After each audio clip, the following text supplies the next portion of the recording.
अगर मैं आपसे कहूँ आपको जीवन में क्या चाहिए, तो आप कहेंगे पैसा, रुपया, खुशी, आंतरिक खुशी, जीवन में आगे बढ़ना, तरक्की, दुनिया घूमना। लेकिन क्यों खुश रहना है आपको? क्यों पैसे चाहिए? क्यों सुखी रहना है? आखिर ये सब आपके दिमाग में आया क्यों? क्यों आपको दुनिया घूमनी है? क्यों सब कुछ देखना है? ये सब तो सोशल कंडीशनिंग की वजह से आया ना। क्या आपको बताया गया समाज ने कि आप ऐसे खुश रहेंगे? आपको खुश रहना है ये बताया गया, आपको सुखी रहना है ये बताया गया, आपको मन की शांति चाहिए ये बताया गया। सोशल कंडीशनिंग हुई। आपने किसी को देखा जो मन से सुखी था, तो आपको लगा ऐसे ही सुख प्राप्त करेंगे। दूसरों को देखकर ही हम आगे बढ़े और ऐसे करते करते हमारा समाज आज यहाँ पहुँच गया। असल में आपको कुछ भी नहीं चाहिए। आपको ना सुख चाहिए, ना आपको आगे बढ़ना है, ना आपको पैसे चाहिए। आप जैसे हैं वैसे ही सब सही है। ये कहना था यूजी कृष्णमूर्ति का। उनका मानना था कि हमारे दिमाग में जो कुछ भी आता है, हम किसी को देखकर अगर सोचते बोलते हैं तो वो सोशल कंडीशनिंग या समाज ने हमें दिया होता है। ये हमारे सिर्फ दिमाग की उपज है। हम जैसे हैं हम वैसे ही परफेक्ट हैं, वरना सिर्फ कंपैरिजन के कारण ही हमारे जीवन में जो भी आ रहा है, जो भी हम चाह रहे हैं, जो भी देख रहे हैं, वो सब समाज ने या दुनिया ने हमारे दिमाग पर फीड किया है। इसलिए ना तो कोई नया विचार हमारे दिमाग में आता है, ना ही हमें किसी चीज़ की ज़रूरत है। आज उनकी थ्योरी और अधिक रिलेवेंट हो गई है। जैसे जैसे ये समाज आगे बढ़ रहा है, उनकी थ्योरी आज अधिक प्रासंगिक होती जा रही है। समाज को देखने का उनका नज़रिया क्या था और उन्होंने क्या थ्योरी दी, उसके बारे में आज जानेंगे।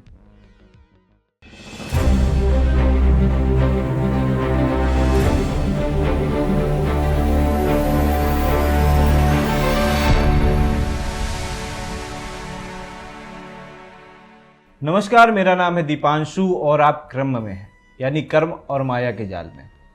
आज हम बात करने जा रहे हैं यूजी कृष्णमूर्ति, जिन्होंने इस समाज को बिल्कुल ही नई थ्योरी दी, जिसके लिए कहा गया कि इन्होंने पूरी तरह से नकारात्मक ही सोचा। उन्होंने हर चीज़ को नकार दिया। उन्होंने गुरु से लेकर जीवन में होने वाली सभी चीज़ों को नकार दिया। असल में उनका कहना था कि इंसान पैदा होता है और मर जाता है, बीच में जो कुछ भी होता है वो सब सर्वाइवल है।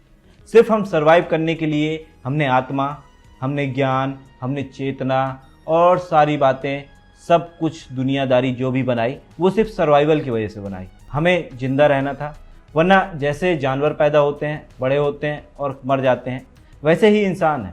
इंसान को सर्वाइव अधिक करना था, उसे अधिक वर्षों तक जीवन जीना था, उसे समाज का निर्माण करना था। इस वजह से उसने ये सारी चीज़ें बनाई। और आत्मा, परमात्मा, भगवान, ईश्वर कुछ भी नहीं होता, उनका ऐसा कहना था। यूजी कृष्णमूर्ति का जन्म 1918 में आंध्र प्रदेश में हुआ था। उनकी माँ की मौत जब यह 7 वर्ष के थे तब हो गई थी और उनके पिता ने दूसरी शादी कर ली थी। वो यूजी कृष्णमूर्ति जो जीवन भर कहते रहे कि भगवान नहीं होता, अध्यात्म नहीं होता, कोई ज्योतिष नहीं होता, कोई दुनिया है ही नहीं, जैसा आप देख रहे हैं बस वही है, सर्वाइवल है, बस हो गया और कुछ नहीं। जबकि उनकी माँ ने मरते वक्त कहा था कि ये एक बड़ा आध्यात्मिक संत बनेगा, और बाद में वो बने भी। तो वो उनका लालन पोषण उनके नाना ने किया। उनके नाना काफ़ी बड़े वकील थे। तो जब उनकी माँ यह कहकर मर गई, डेथ हो गई उनकी, तो उनके नाना ने आसपास ऐसी व्यवस्था की कि ये बच्चा बड़ा होकर आध्यात्मिक संत ही बने। उनके नाना थियोसॉफिकल सोसाइटी से जुड़े हुए थे। थियोसॉफिकल सोसाइटी के बारे में आपको पता होगा, जिसकी हेड भारत में एनी बेसेंट थी। उन्होंने जे कृष्णमूर्ति को भी उन्होंने गोद ले रखा था। उसी तरह यूजी कृष्णमूर्ति भी आगे चल के आध्यात्मिक संत बने और इन्होंने जे कृष्णमूर्ति से भी संवाद किया था। यूजी कृष्णमूर्ति का जब लालन पोषण हो रहा था, उस वक्त उनके नाना ने आसपास ऐसी व्यवस्था की कि ये आध्यात्मिक संत ही बने। लेकिन ये लोगों को ध्यान और मेडिटेशन करते देखते थे, यज्ञ करते हुए देखते थे। इनको लगता था इसकी ज़रूरत क्या है, क्योंकि एक बार यज्ञ हो रहा था, वहाँ पर इन्होंने देखा कि जो पुरोहित यज्ञ करा रहा है, जो अध्यात्म की बातें करता है, ईश्वर, चेतना, माया, इल्यूजन, इन सब की बातें करता है, उसने एक बच्चे को पीट दिया। सिर्फ इसलिए पीट दिया क्योंकि वो बच्चा व्यवधान डाल रहा था। ऐसा बोलकर उस पुरोहित ने बच्चे को पीट दिया। इनका कहना था कि जब तुम मेडिटेशन हो, जो माया है, ये इल्यूजन है, ये सारी जो बातें अगर तुम्हें पता है तो फिर तुम्हें क्रोध क्यों आ रहा है, अगर ये सब सत्य है। तो उनका जो सवाल था कि अगर तुम्हें मोक्ष प्राप्त हो गया है, तुम निर्वाण की प्राप्ति कर चुके हो, तुम्हें लगता है कि तुम समाज को सत्य का ज्ञान दे रहे हो और सही बता रहे हो, यही सत्य है, माया है, चेतना है, तो फिर ये सारी बातें क्यों? वहाँ से सवाल पैदा हुए और उनका फिर मन नहीं लगा। आगे चल के उन्होंने फिलॉसफी में मास्टर्स किया और दूसरी तरह की पढ़ाइयाँ की। उन्होंने सभी ग्रंथ पढ़े, सभी धर्मों के ग्रंथ पढ़े, जिससे कि उनकी एक सवाल होता है जो इंसान के मन में होता है, उसका जवाब मिल जाए। आप सवाल करते रहते हैं, उसका जवाब नहीं मिल रहा होता है। असल में यूजी कृष्णमूर्ति के मन में एक ही सवाल था कि ये निर्वाण, मोक्ष और भगवान यदि होता है तो फिर मुझे वो चाहिए। जैसे आप लोग सवाल करते हैं कि खुश कैसे रहें, हमें जीवन कैसे जीना है, पैसे कैसे कमाने हैं, ऐसे ही उनका सवाल था कि अगर भगवान, ईश्वर और ऐसी चीज़ें हैं तो मुझे वो चाहिए। असल में उनके नाना जो कि बड़े वकील थे, उन्होंने इतना संपत्ति अर्जित कर रखी थी कि इनको कमाने की ज़रूरत नहीं थी। तो इन्होंने पूरा ध्यान अपनी आध्यात्मिक चेतना जगाने में लगा दिया। इन्होंने बौद्धों को पढ़ा, इन्होंने नास्तिकता को भी देखा, सभी तरह की चीज़ों को देखते रहे। और बाद में जब इन्होंने शादी करी, उनके बाद इनके 3 बच्चे हुए। उन 3 बच्चों के साथ जो बाद में 1950 में अमेरिका चले गए, वहाँ भी संपत्ति इतनी थी कि दिक्कत थी नहीं, तो ये चीज़ों को खोज में ही लगे रहे लगातार। बाद में 1955 में इन्हें एक महिला मिली जो स्विट्ज़रलैंड की थी। उस वक्त तक इनकी हालत भी ख़राब हो गई थी क्योंकि अमेरिका बसने चले गए थे। बाकी परिवार को इन्होंने भारत भेज दिया और ख़ुद दुनिया में घूमते रहे इधर उधर। जब पैसे ही नहीं बचे तो इनको जो महिला मिली, उनका नाम था वैलेंटाइन। उन्होंने इनकी बहुत मदद करी। उसको लेकर इन्होंने कहा कि जब तक मेरे पास पैसे थे लोग मुझे सुनते रहते थे, अब मेरे पास पैसे नहीं तो लोग मुझे सुन भी नहीं रहे। इनकी ज़िंदगी में मुख्य मोड़ आया जब इनको आध्यात्मिक अनुभव हुआ। इसे उन्होंने इनलाइनमेंट या कैलेमिटी कहा। अलग अलग लोगों को अलग अलग समय पे अध्यात्म के अनुभव होते रहे। जैसे बुद्ध को ज्ञान की प्राप्ति हुई, ओशो को भी एक वक्त के बाद ज्ञान प्राप्त हुआ, जय कृष्णमूर्ति हैं उनको भी एक वक्त के बाद ज्ञान प्राप्त हुआ। शरीर में एक अलग तरह का प्रोसेस होता है। ऐसे जितने भी विचारक हुए हैं उन सबके शरीर में अलग अलग तरह के अलग अलग समय पे दर्द या कोशिकाओं में अलग ही अनुभव इन्हें प्राप्त होता है। ऐसा लगता है कोशिकाएं विस्फोट कर रही हैं। जितने ही विचारक हुए लगभग सभी ने ऐसे अनुभवों की बात कही। लेकिन जब इनको ये अनुभव हुआ तो इनका कहना था कि ऐसा कोई भगवान, गॉड या ऐसा कुछ भी नहीं है। ये एक बायोलॉजिकल प्रोसेस है, ये एक बीमारी की तरह भी उन्होंने कहा। उन्होंने कहा कि जैसे हमें हृदय गति रुक जाना होता है या फिर कैंसर की बीमारी होती है तो कोशिकाएं दूसरी तरह से बिहेव करती हैं, उसी तरह मेरी कोशिकाएं, मेरी मस्तिष्क की कोशिकाएं और शरीर की कोशिकाएं दूसरी तरह से बिहेव कर रही थी। उन्होंने इसे भगवान, किसी अलौकिक शक्ति या दूसरी तरह से नकार दिया, सिरे से इन्हें नकार दिया। इन्होंने यहाँ तक ये भी नकारा कि मैं जो कुछ बोल रहा हूँ वो भी हो सकता है गलत हो और मुझे भी गुरु मानने की जरूरत नहीं। 1967 के बाद जब उनको ये 7 दिन का अनुभव हुआ जिसे कैलेमिटी कहा गया, उसके बाद इनका पूरा जीवन ही बदल गया। इन्होंने जो शिक्षाएं दी वो आज के समय में अधिक रिलेवेंट होती जा रही हैं। आपने देखा होगा कि टेक्नोलॉजी के साथ बहुत सारे मिथक टूटते जाते हैं। पहले बात करते थे कि रात के 12 बजे इस पेड़ में यदि भूत रहता है, लेकिन अब लोग सीसीटीवी लगा देते हैं, वहाँ रात में भूत नहीं आता है। मिथक टूट गया। ऐसे ही एक मिथक रहता है रात में झाड़ू नहीं लगाना। पहले रात में लाइट नहीं होती थी तो लोग झाड़ू लगाते थे, चोट लगने का डर या दूसरी तरह की समस्याएं होती थी। फिर बिजली के बल्ब आ गए, घर में प्रकाश हो गया। अगर रोशनी है तो आप रोशनी के साथ कोई भी काम कर सकते हैं और आजकल भी लोग कर रहे हैं, उससे कोई नुकसान नहीं है। मिथक समाज के समय बनाए जाते हैं और वो टेक्नोलॉजी के साथ जब हम समाज डेवलप हो रहा है उससे बहुत सारे मिथक समय के साथ टूटते जा रहे हैं। ऐसे ही जो यूजी कृष्णमूर्ति की थ्योरी थी वो समय के साथ और अधिक रिलेवेंट होती जा रही है। लोगों के अंदर जो सवाल हैं, आजकल हर कोई ये सवाल करने लगा है। लगभग सभी लोगों के पास ये सवाल आने लगे हैं कि अगर चेतना है तो क्या है, अगर चेतना ही जगाना है, बाकी चीज़ें नहीं पाना है, हम आध्यात्मिक कैसे बन सकते हैं। सभी कोई ऐसे सवाल कर रहा है और उसका जवाब यूजी कृष्णमूर्ति की थ्योरी में आपको मिल जाएगा। इनकी बातों में अधिकतर नकारात्मकता दिखाई देती है।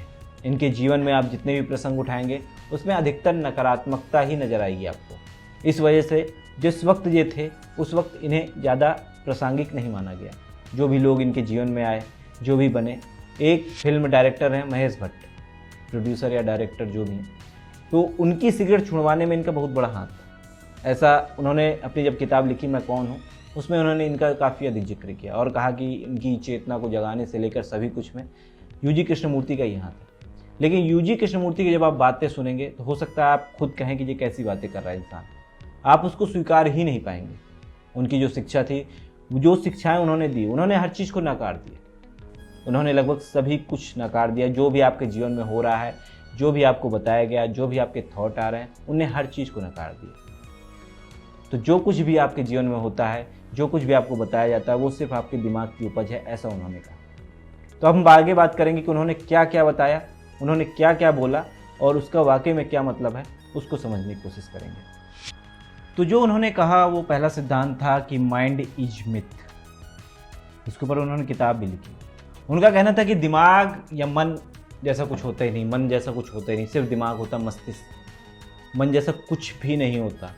आप एक सिस्टम की तरह हैं, कंप्यूटर की तरह हैं, वो सिर्फ काम कर रहा है, वहाँ सिर्फ डाटा सेव हो रहा है, और जो वो रिएक्ट कर रहा है वो सोशल या समाज की कंडीशनिंग की वजह से कर रहा है। मान लीजिए आपने किसी को देखा कि वो दुबई गया है, उसकी फ़ोटो देखी सोशल मीडिया में, तो आपको लगेगा कि दुबई जाना कितना अच्छा होता है, आप भी जाना चाहेंगे, आपके अंदर भी इच्छा जागेगी, आपको भी लगेगा कि दुबई कितनी बढ़िया जगह है। लेकिन ये कहाँ से आया? एक तो विचार आपके दिमाग में आया, वो विचार आया सोशल कंडीशनिंग की वजह से। समाज ने आपको सिखाया है कि दुबई जाना अच्छा होता है। या फिर आप कोई फ़ोटो देख रही हैं, आपको लग रहा है ये कितनी फिट है, आपको पता है कि समाज फिट लोगों को अच्छा मानता है या ऐसी चीज़ें हो रही हैं। एडवर्टाइज भी आप उसे कह सकते हैं कि एडवर्टाइज आया आपके सामने कि फिट रहिए, अच्छे रहिए, खुश रहेंगे। वो एडवर्टाइज की वजह से वो थॉट आपके दिमाग में उत्पन्न हो, यानी आप कुछ नया सोच ही नहीं सकते, ऐसा कहना था। माइंड इज मिथ उनका कहना था। जो कुछ भी आप देख रहे हैं, सुन रहे हैं, समझ रहे हैं, वो समाज, लोगों या गुरुओं ने आपको दिया है।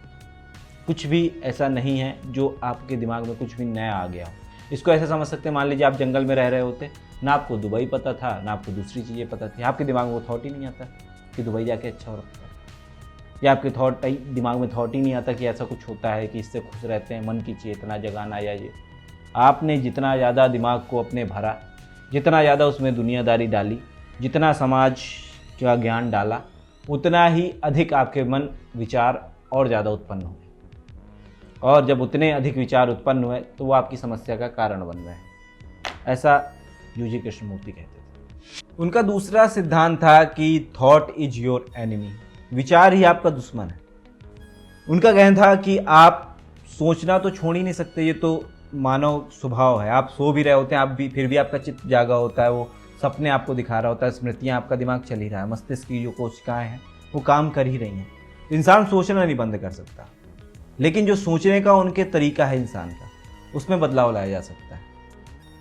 सोच, थॉट ही आपका दुश्मन। उनका कहना था कि हम बस सोचना बंद कर दें, सब सही हो जाएगा, या सोच रहे हैं तो ऐसी चीज़ें क्यों सोच रहे हैं जो हमें समाज की वजह से मिल रही है। जैसे कि पहले उदाहरण दिया गया कि आपके दिमाग में कुछ भी आता है, खुश रहना, दुखी रहना, जो थॉट आ रहे हैं, जो भी मन आप मान रहे हैं कि ये मेरे मन में आया, हर दिन इंसान के दिमाग में 60,000 से ज़्यादा थॉट आते हैं, विचार आते हैं, 50,000 से ज़्यादा नकारात्मक विचार आते हैं। तो विचार तो आने हैं, सोचना इंसान बंद ही नहीं कर सकता, लेकिन जो विचार आ रहे हैं वो ना आए। अगर हम वो सोचना बंद कर दें, या हमें जो लग रहा है कि जिसकी वजह से खुशी है, ये परेशानी है, ये दिक्कत है, वो सब क्यों सोचना है? और सोचना बंद नहीं हो सकता, लेकिन हम उसे कम कर सकते हैं, या फिर जो समाज ने हमें सिखाया उससे अलग हो सकते हैं। उनकी थ्योरी आज के समय में अधिक कारगर है, क्योंकि आप देखते होंगे, आप जॉब कर रहे हैं या आप घर में हैं, आप परिवार में, दुनिया भर की चिंता है। हमें कहीं ना कहीं से कोई ना कोई थॉट हर वक्त आ रहा है। आमतौर पे 60,000 आता है, लेकिन एक तनावग्रस्त इंसान के दिमाग में तो और अधिक थॉट आएंगे ना।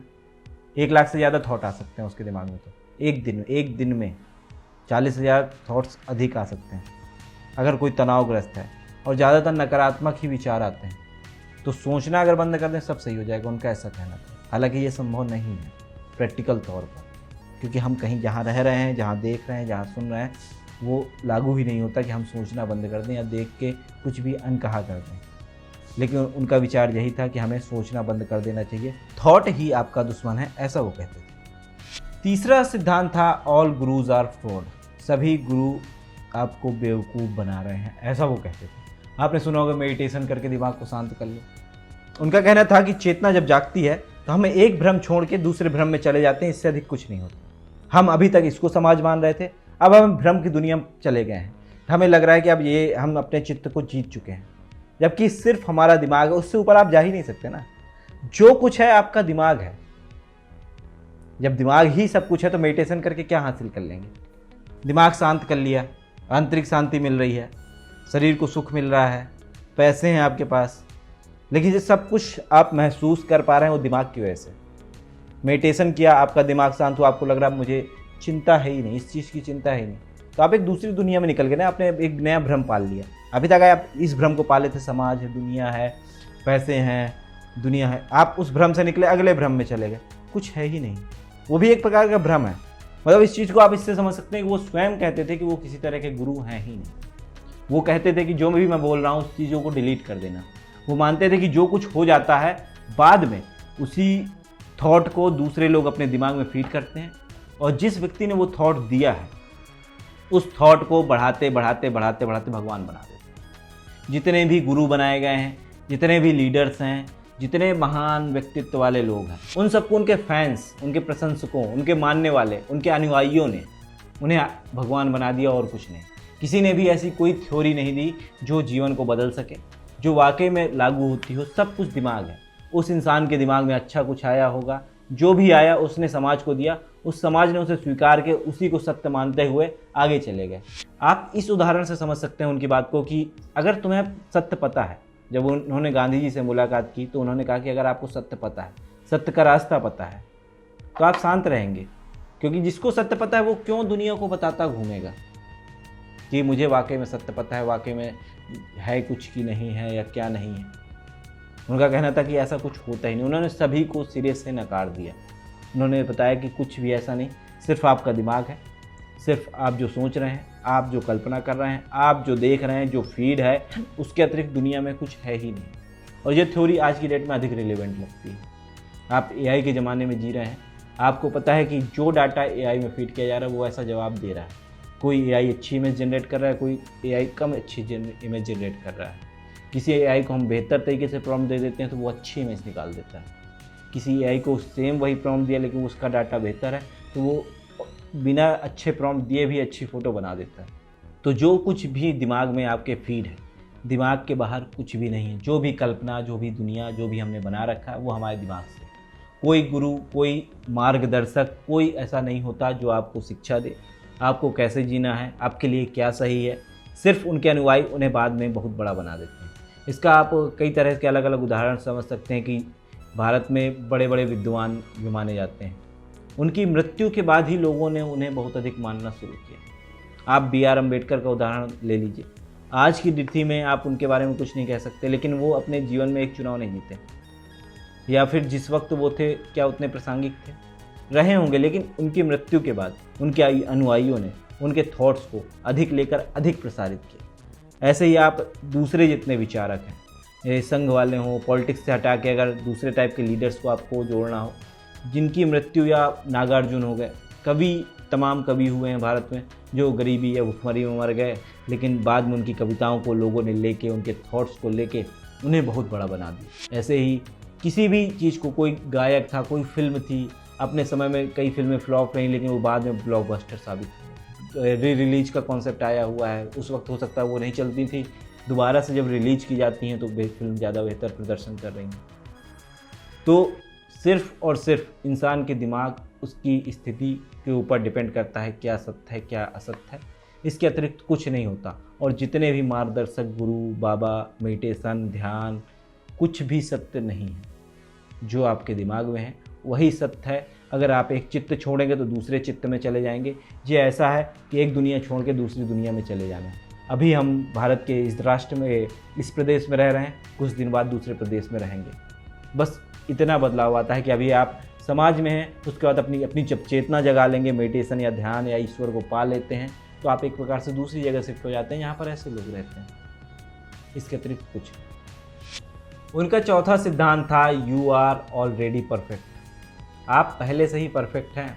आपने कोट्स पढ़े होंगे, never stop learning, be the best version of your self, keep growing. तो इन सब की ज़रूरत ही नहीं है। आप जैसे हैं वैसे ही ठीक हैं। ये सब तो आपको जो इसकी मोटिवेशन देना, करियर के पीछे भागो, पैसे के पीछे भागो, दुनिया समाज आपको बता रही है ये करना है आपको क्या करना है आपको पता ही नहीं। सच्चाई तो ये है, आपके दिमाग में ऐसा कोई थॉट आया ही नहीं कि आपको क्या करना है।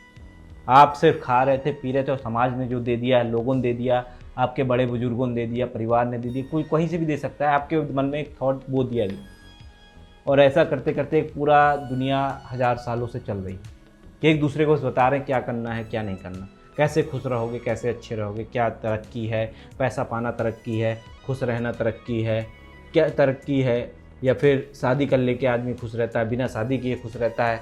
कुछ भी परफेक्ट है नहीं। आप जैसे हो वैसे परफेक्ट। आपने तमाम तरह के उदाहरण आजकल चल रहे हैं कि अरेंज मैरिज और लव मैरिज वाला।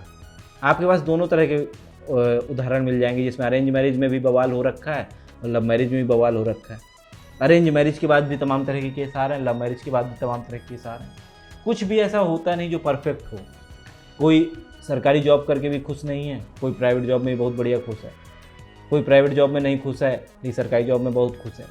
तो ऐसा कुछ है नहीं, कोई एक फिक्स फार्मूला किसी चीज़ का है नहीं। और जिसको भी लग रहा है कि मैं ऐसा करके खुश हो रहा हूँ या दुखी हो रहा हूँ, परेशान हो रहा हूँ, तो वो सब ये है कि आपको सिर्फ फीड किया गया कि ऐसे खुश रहना है, ये तरक्की का पैमाना है। उन्होंने बताया कि यही तरक्की है, समाज में एक आपको दायरा बनाना है, ऐसा करोगे तो सामाजिक हो वरना नहीं हो। समाज से अलग रह के भी लोग जी रहे होते हैं, आध्यात्मिक गुरु हैं वो भी जी रहे हैं।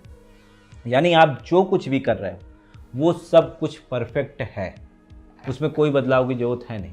आपको जो ठीक लगता है आप करिए, वही सब सही होता है। अब जो इनका 5वां संदेश था वो ये था, नो टीचिंग नो मैसेज। यानी मैं जो कुछ भी कह रहा हूँ वो सही या गलत कोई संदेश नहीं देना चाहता हूँ, ना कुछ बताना चाहता हूँ। आपको जो ठीक लग रहा है करिए, वही सबसे सही है। किसी के चक्कर में बस नहीं पड़ना है और किसी तरह का पास्ट या फ्यूचर को लेकर रिग्रेट या कल्पना नहीं करनी है। आपको जो वर्तमान में सही लगता है वर्तमान में जिए, जो ठीक लगे वो करिए। किसी गुरु किसी बात को अगर नकार सकते हैं नकारो, जैसा प्रश्न खड़ा करना है वैसा प्रश्न खड़ा करो। यही उनकी आखिरी शिक्षा थी। उनका कहना था कि मैं भी जो कुछ कह रहा हूँ उसे फाड़ देना, जो कुछ मैंने बताया उसे भी गलत साबित कर देना। आमतौर पे भारतीय परंपरा में जो चेतना जगने वाली, जिसके भीतर की चेतना जाग जाती है, उसके लिए माना जाता है कि वो सवाल खड़े करता है। और जो व्यक्ति अपनी ही बातों को काट दे तो उसकी 2 वजह होती हैं। एक तो उसकी चेतना जागी हुई है, दूसरा ये कि उसके ऊपर कोई भरोसा ही नहीं करेगा। ये वैसे ही है कि मैं सुबह उठ के कहूँ कि मैं ऐसा इंसान हूँ, शाम के मैं कहूँ मैं दूसरे तरह का इंसान हूँ, तो क्यों मुझ पर कोई भरोसा करेगा। या मैं सुबह कहूँ कि आपको पानी पीने से आपका स्वास्थ्य अच्छा होगा, मैं शाम के कहूँ कि पानी में तो ऐसे मिनरल्स पाए जाते हैं वो दिक्कत देंगे, तो आप भरोसा ही नहीं करेंगे, आप मेरी बात क्यों मानेंगे। तो जो कोई अपनी बात भी काट देता है उसके ऊपर भी लोग भरोसा नहीं करते हैं। और यही वजह थी कि यूजी कृष्णमूर्ति उस वक्त उतने प्रासंगिक नहीं हुए, उतना लोगों ने उन्हें नहीं माना, या माना भी तो कुछ लोगों ने पागल तक करार दे दिया। उनका कहना था कि जो आदमी ये कह दे कि मेरे मैसेज और मेरी बात है ही नहीं, जो तुम्हें ठीक लग रहा है बस करो, मेरे को भी नकार देना, मैं जो कुछ कह रहा हूँ वो सब भी गलत है। अगर सभी कुछ गलत है तो फिर सही क्या है। उनका कहना था सही कुछ भी नहीं होता, आप जन्म लेते हैं आप मर जाते हैं, बीच में सिर्फ आप सर्वाइव कर रहे हैं। और सर्वाइव करने के ये तरीक़ों में ही शामिल है। जिस प्रकार आप एक मशीन हैं और आप खाना खा रहे हैं, आपके शरीर को भोजन चाहिए होता है, वैसे ही आपके मस्तिष्क को जीने के लिए, सर्वाइव करने के लिए कुछ चीज़ें चाहिए होती हैं। उसके लिए ध्यान, आत्मा, परमात्मा, समाज, दुनिया, खुशी, दुख, इन सब चीज़ों के बारे में बताया गया, वरना ऐसा कुछ होता है नहीं। आप किस परिस्थिति में हैं ये सारी चीज़ें उस पर डिपेंड करती हैं। आप कहाँ पर हैं उस पर डिपेंड करता है।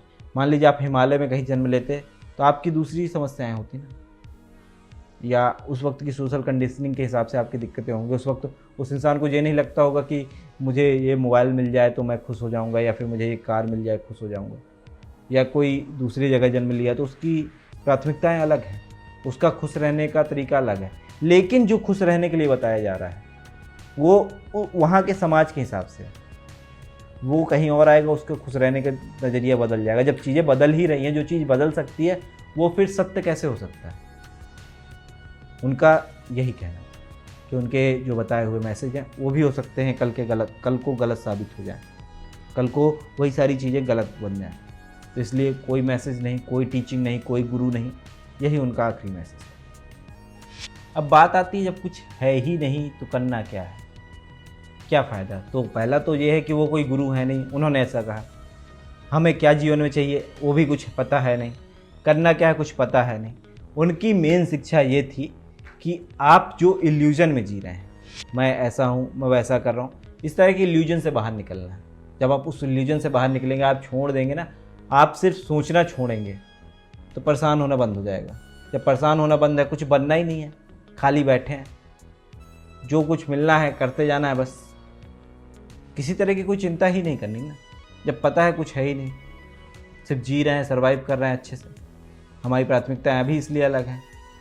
जब कुछ है ही नहीं तो जब कुछ नहीं है, जब कुछ नहीं था तो कुछ नहीं होगा। सुनने में बड़ा अजीब लग सकता है, जब कुछ नहीं था तो कुछ नहीं है और कुछ नहीं रहेगा। लेकिन जब कुछ भी नहीं है तो हमें शांत रहना है, हमें अपने विचार को काबू में लाना है। थॉट हमारे दुश्मन है, ऐसा वो कहते थे। जो कुछ भी है हमारे दिमाग में है। आप मेरा वीडियो देख के अगर कुछ समझने की कोशिश कर रहे हैं तो अपने दिमाग का प्रयोग कर रहे होंगे ना। आपके दिमाग में अभी जो भी मन में जो भी आ रहा होगा, जिसे आप मन कह रहे हैं, वो मेरी बातों से अगर आ रहा है तो वो भी उत्पन्न हुआ विचार है मेरी बातों के कारण, वो भी थॉट है। तो आपको सभी चीज़ों को छोड़ देना है, ऐसा वो कहते थे। और इस कारण से उनके अंदर नकारात्मकता नज़र आती थी। इसीलिए कई लोग उन्हें स्वीकार नहीं पाते थे, क्योंकि एक बड़ा वर्ग है विचारकों का जो ये कहता है कि हमें जीवन जीने के लिए कोई तो एक प्रयास चाहिए होता है, हमें जीवन जीने के लिए कोई एक सिद्धांत चाहिए होता है। किसी एक चीज़ को पकड़ के तो हम सर्वाइव करें, वरना मर ही जाए ना। आत्महत्या फिर क्यों ना कर लें हम। लेकिन अगर ज़िंदा रहना है, सर्वाइव करना है, तो हमें किसी न किसी चीज़ को पकड़ना होगा। लेकिन यूजी कृष्णमूर्ति कहते थे आपको जब पता है कुछ भी नहीं है तो आप सिर्फ शांत होकर शांत चित्त से रहेंगे तो हो सकता है अच्छा जीवन जिए और मर जाए। यूजी कृष्णमूर्ति की मृत्यु 2007 में इटली में हो गई थी। तो अंत में आपका इस सब को लेकर क्या कहना है? उनके विचारों, उनकी समझ, उनके दिए हुए सिद्धांतों को लेकर आपके क्या सुझाव हैं? हमें कमेंट करके ज़रूर बताएं। और इनके अलावा अगर आप दूसरे विचारकों और महान लोगों के बारे में जानना, समझना या सुनना चाहते हैं तो वो सारी बातें भी मुझे कमेंट में ज़रूर बताएं। इसके अलावा बने रहें क्रम के साथ। तब तक के लिए धन्यवाद।